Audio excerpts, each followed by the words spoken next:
Hello, welcome again in my channel, and today we are going to read Fairy Tale Treasury Book 2.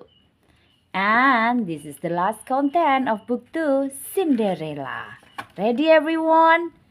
Once, Cinderella and her father, the Baron, had lived alone after the death of her mother when she was a baby. She loved him dearly.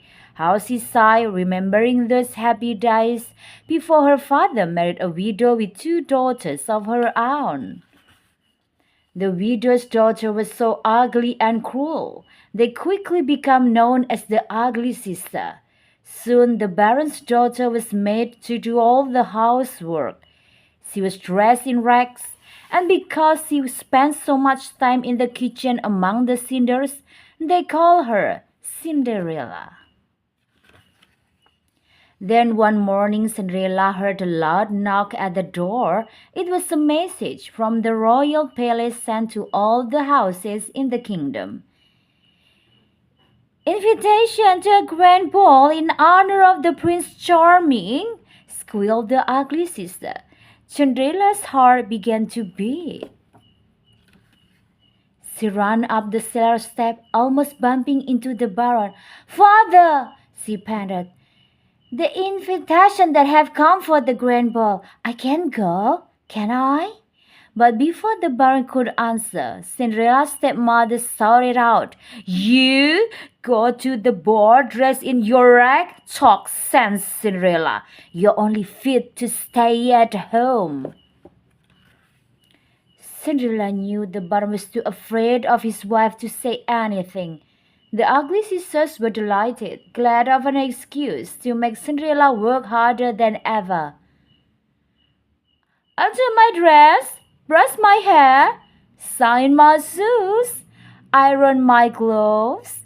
They mean to look their very best for the handsome Prince Charming. By the evening of the ball, Cinderella was so unhappy. She could hardly bear it. Alone in the house, she sat by the fire, her tears falling into the cold black cinders. Then, a dazzling glow of light seemed to fill the kitchen, make it bright and warm. "Do not cry, Cinderella," came a soft voice. "I'm here to help you." "Help me?" Cinderella stammered. "But how? Who, who are you?" "Your fairy godmother," came the reply. "And with my magic wand, I shall see that you go to the ball." Before Cinderella could answer, her fairy godmother gave a tap with her wand, and in an instant her rags became the most beautiful ball gowns she could ever have imagined. "I shall need a pumpkin," said the fairy godmother. "There is one in the kitchen garden," said Cinderella. The fairy godmother turned a fat pumpkin into a crystal coach. 4 mice became white ponies, and 2 rats were changed into footmen.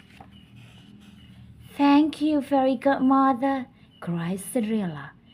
"Just remember, my magic can only last until midnight." Her godmother smiled. Well, what a stir when Cinderella arrived at the palace. Everyone wanted to know who the beautiful young girl was, including Prince Charming, who at once came up to her.